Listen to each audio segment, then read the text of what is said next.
Good morning, beautiful souls. Today is Monday, October 4th, and on Wednesday we have the new moon in Libra coming. And the new moon in Libra is going to ask us where we need to focus on balance in our lives. Is there an imbalance somewhere, and how can we bring it back to a balanced state? Now, this new moon in Libra, this energy also brings us a sense of renewal. Some of us are going to be going through some intense lessons and even almost like a spiritual reset, which is actually pretty exciting. Now, this can be an emotional, a physical reset, really just a clean slate. And this is going to be an ideal time to start on new projects, except we are in the thick of Mercury retrograde right now. So, even though there might be exciting new projects, like example for me with Katie, our podcast, we are literally like really figuring this out, but we decided that we're actually going to hold off on it a little bit because of Mercury retrograde. Now, this is going to finish on October 18th, but in the meantime, you might find that anything with technology and communications is probably going to be difficult. It's just really not a good time to start anything new, unfortunately, until after the 18th.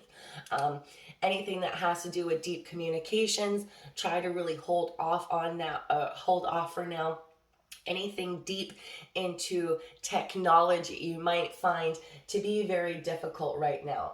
So I'm super excited for this new moon coming. This is going to be a fresh start for a lot of us.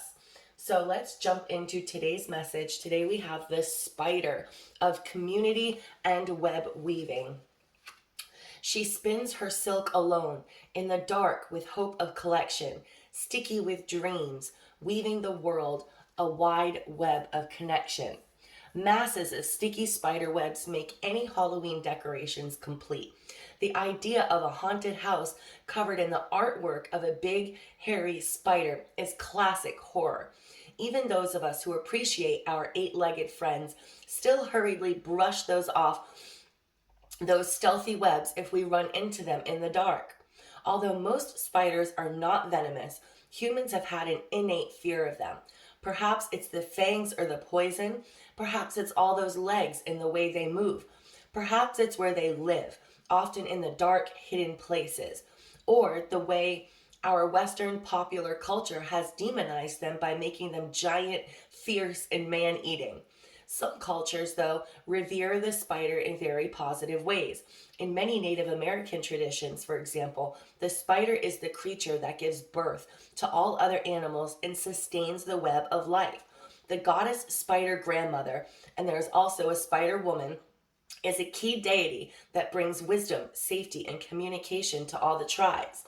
She created and wove all the stars in the sky and makes soft webs for those that are troubled to rest upon and be supported by. Spider webs can be seen as a symbol of connection, not necessarily entrapment. There is a fine line sometimes between a family or community supporting us and controlling us. This card looks at this discernment. It also suggests you review the way you communicate with the wider community, at work or in general with others, and take steps to improve this or do it slightly differently. It also indicates that there needs to be a balance between what you do for yourself and what you do for others. There's that balance that the new moon in Libra is going to bring us. If we give too much to the outside, our strength diminishes and we cannot weave the supporting web for ourselves.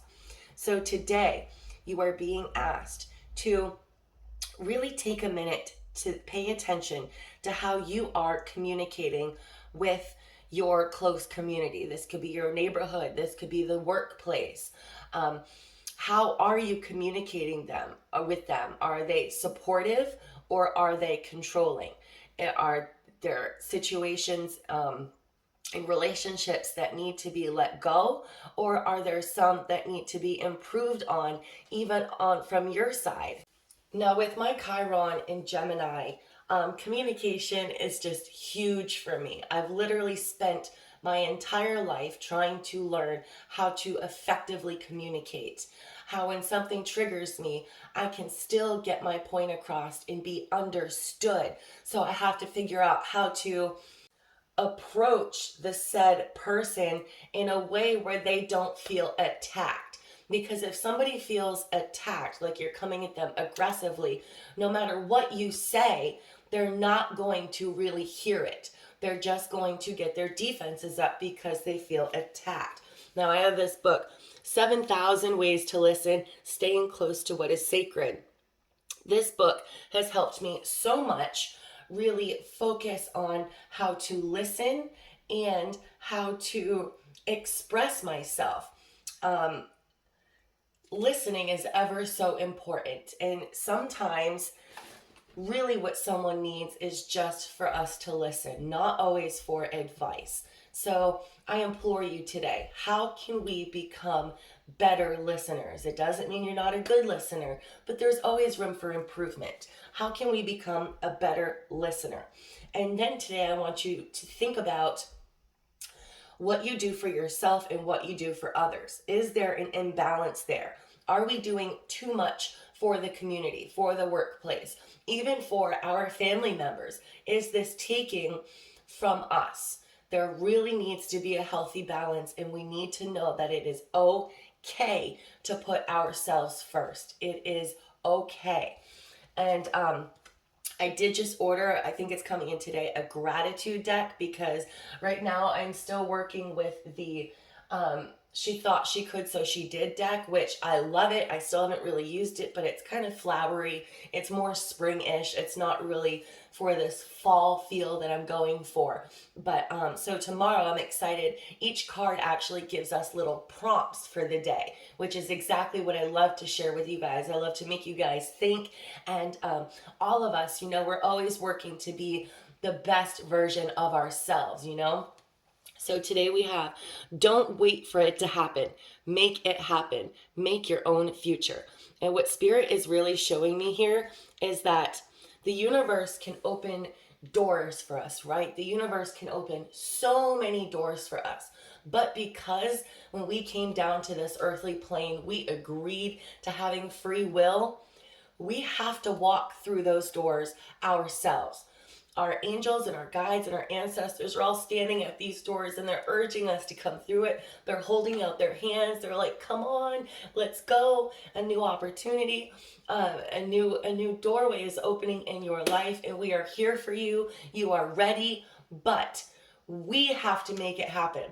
We cannot sit back and wait for us to be shoved through that door. The only one who can make it happen is us. We are the creators. We are the creators of our own future. All right, guys. So if there is a door of opportunity waiting for you right now, don't wait for someone else to push you through it. Don't wait for it to just happen, because it really did. The fact that the opportunity is there, it did happen. You have to walk through that door. Okay? All right. I hope you all have a super awesome start to your week. Love, light, and blessings, and I'll be back tomorrow. Bye, guys.